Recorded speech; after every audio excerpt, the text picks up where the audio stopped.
The first time Daniel Mercer heard his dead son's wife laugh, it came through the half-open window of a café in Surry Hills. For 3 years, he'd been sending her $1,200 every month. He stopped walking. Rain had just started over Sydney, that thin, cold drizzle that made Oxford Street shine black under the traffic lights. Daniel stood there with a paper bag from the chemist in one hand, hearing a laugh he knew shouldn't exist. Not the laugh itself. The ease of it. 3 years ago, Liam had died on the Prince's Highway, just south of Wollongong, 28 years old. A wet road, a concrete divider. Daniel had identified the body himself because Ava couldn't stop shaking hard enough to stand. She'd looked ruined back then. He remembered sitting with her in the silent kitchen of Liam's unit in Newtown, while neighbors left casseroles no one touched. She'd stared at the table and whispered, "I don't know how I'm supposed to survive this." Daniel had said the words before thinking, "I'll help." At first it was groceries, rent. Then the transfer became routine. $1,200, first Monday of every month. He never missed one. Not because he loved Ava, because guilt had settled inside him like rust. He and Liam hadn't spoken properly for 6 months before the crash. Their last conversation ended with Liam telling him to stop treating him like a failed investment. Daniel had hung up angry. Then Liam was dead. Money became confession without language, so hearing Ava laugh now, bright, careless, alive, felt wrong enough to make him step closer to the cafe window. She was inside, not grieving, not struggling. She sat at a corner table with a man Daniel had never seen before. Mid-30s maybe, expensive shirt, wedding ring. His hand rested over hers like it had been there 100 times. Daniel's stomach tightened. He should have walked away. Instead, he stood in the rain and listened. "You're paranoid," the man said. Ava smiled. "I'm careful." What's he going to do? Suddenly ask questions now. Daniel felt every muscle in his back lock. She leaned in, lowering her voice, but not enough. "He still thinks Liam was looking after me."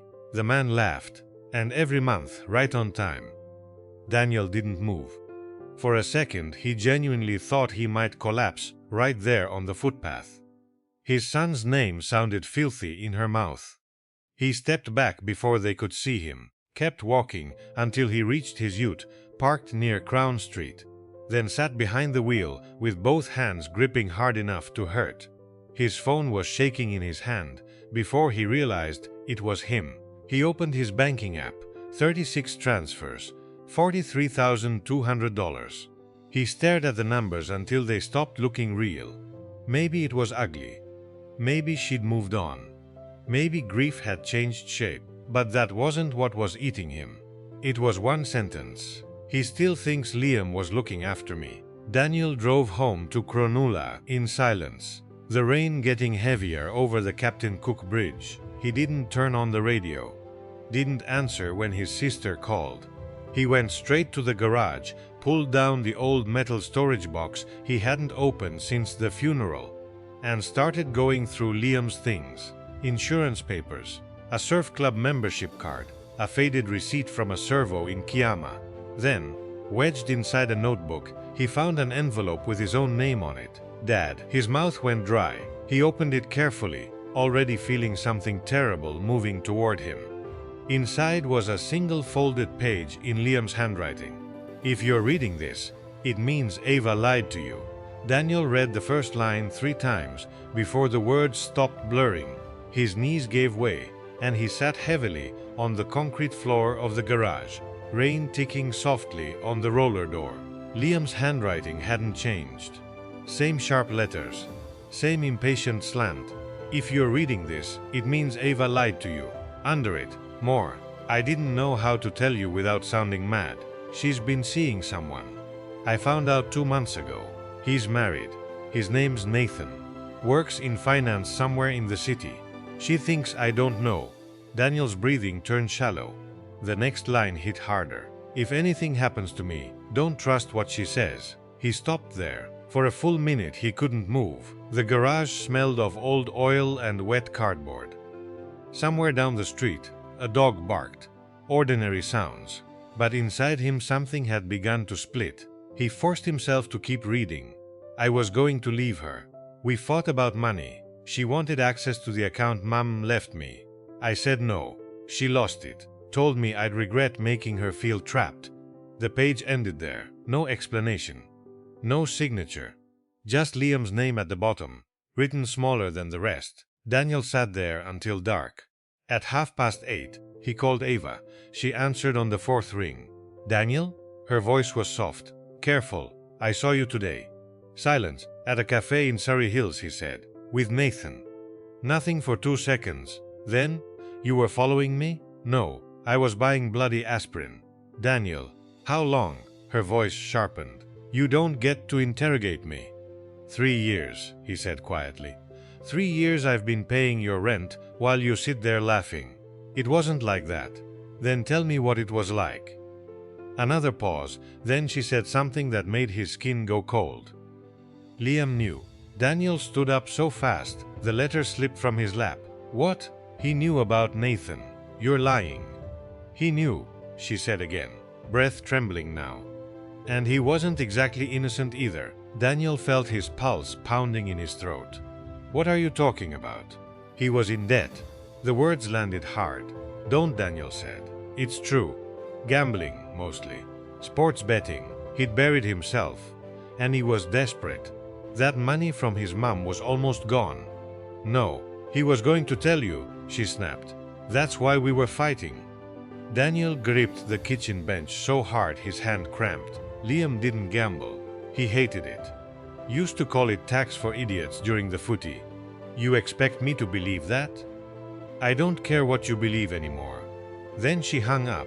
Daniel called back, straight to voicemail. He stood there staring at the phone until another thought punched through everything else. Nathan. He opened Liam's letter again and read the line carefully. Works in finance somewhere in the city. Not much, but enough. By 10 the next morning, Daniel was parked outside the office tower on Martin Place that matched the business card he'd found online. Nathan Cole. Private wealth advisor.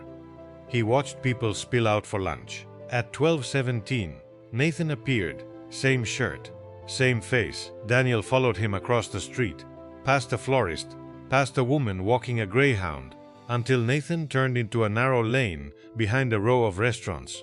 That was when Daniel heard another voice. Ava's. She saw him? No, Nathan said. But he knows something. Daniel stopped dead beside a stack of crates. Ava sounded scared now. What if he goes to the police? Nathan gave a low laugh. For what? The accident. Daniel's blood turned to ice. Then Nathan said the one sentence Daniel would hear for the rest of his life. He can't prove we were there that night. Daniel didn't remember walking back to his ute. 1 second, he was standing in that narrow lane behind Martin Place, listening to the city breathe around him. The next, he was gripping the steering wheel so hard, his knuckles had gone white. He could still hear Nathan's voice. He can't prove we were there that night. Not the crash. Not what happened. That night, Daniel sat there for nearly 20 minutes, staring through the windscreen at nothing. Traffic crawled past. Office workers crossed the street, carrying takeaway salads and coffees. Sydney moved on, casual and indifferent, while his whole life shifted sideways. He wanted to storm back there, drag Nathan out by the collar, force the truth out of Ava. But anger wasn't useful yet. He drove instead, not home, south, past the airport, past Rockdale, down the Prince's Highway, every kilometer, dragging him closer to the place where Liam had died. The crash site was just beyond Helensburgh, near a bend where the road narrowed and the trees pressed close. Daniel hadn't been back since the funeral. He parked on the gravel shoulder and got out. The air smelled of wet eucalyptus. Cars hissed by behind him. For 3 years he'd pictured it the same way. Liam alone, rain on the windscreen, a bad turn, metal folding into concrete. Now every detail felt contaminated. He stood at the guardrail and looked down. That was when he noticed it. A small weathered sign tied to a post, flowers long dead. And beneath it, half buried in mud near the ditch, something silver, Daniel climbed down carefully. It was a phone, old cracked screen. Mud packed into the charging port. His pulse kicked hard. Liam's phone had never been recovered. Poltis had told him it was probably thrown from the vehicle into bushland. Daniel stared at it, rain beginning again on the back of his neck. Back in the ute, he wiped the screen with his sleeve. Dead. He drove straight to Miranda, to a bloke named Terry, who used to repair electronics out of a tiny shop between a tobacconist and a dry cleaner. Terry turned the phone over in his hand. "Where the hell do you find this? Can you get into it?" "Maybe, if the board isn't fried." "How long?" Terry looked at him. Saw enough in Daniel's face not to ask questions. "Couple of hours." Daniel waited at a pub across the road and didn't touch his beer. At 4:17, Terry called. "There's something on it."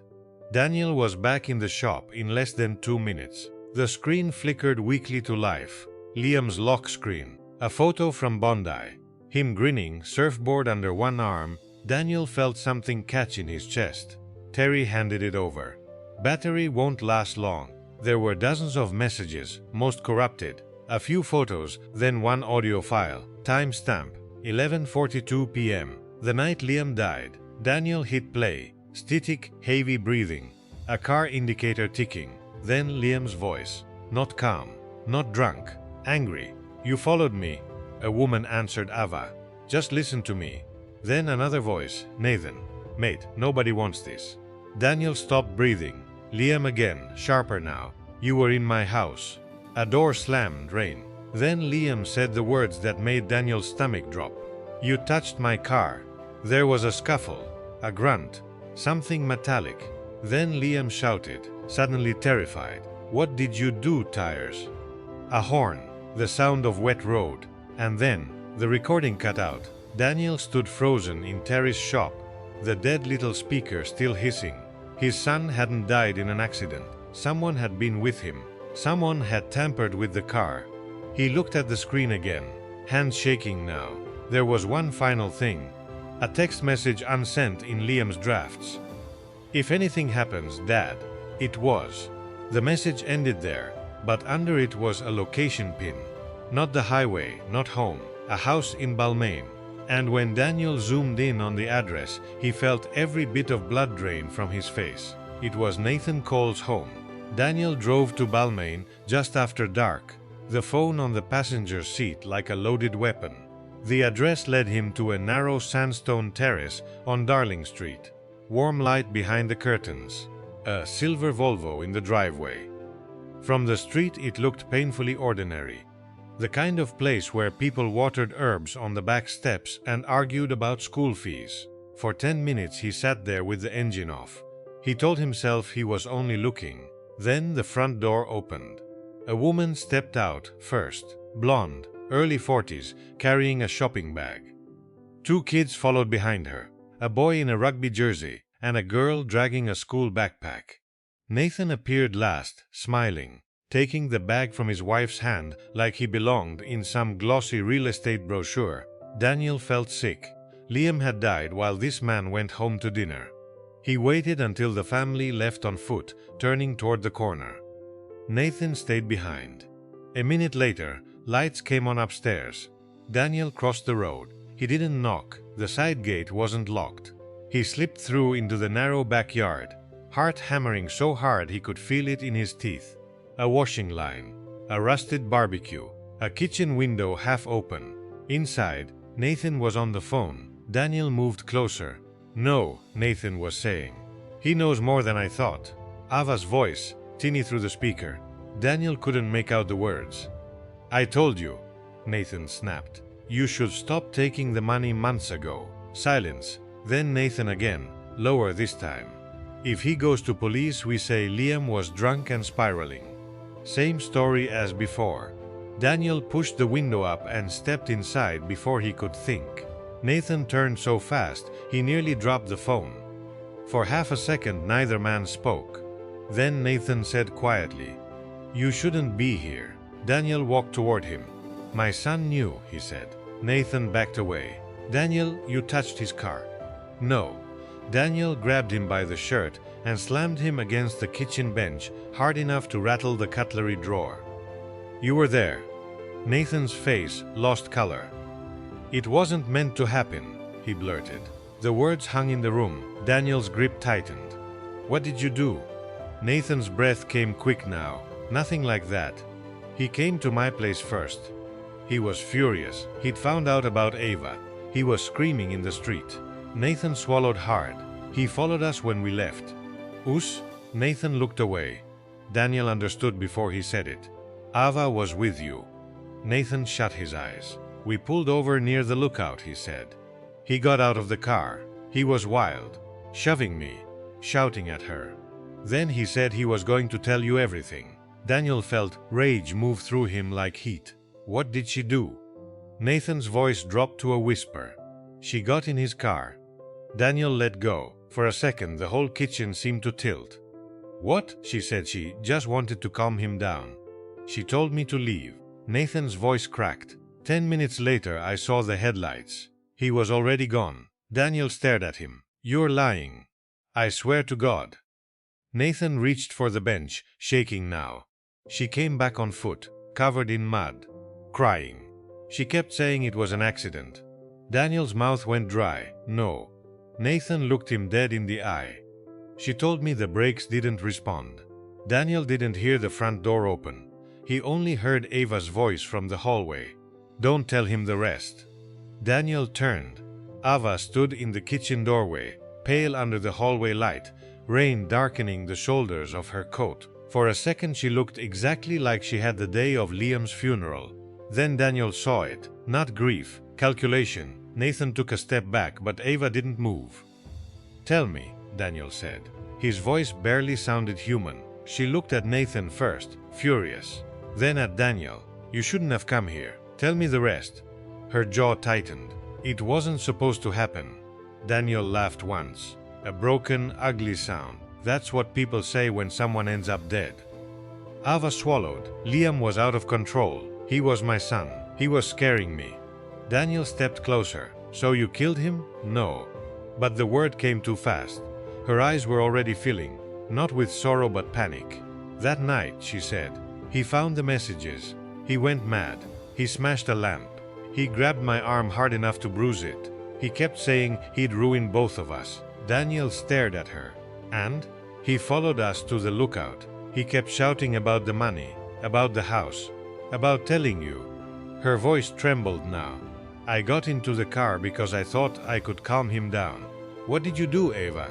For the first time, she looked straight at him. "I only wanted to scare him." The room went dead silent. She was crying now.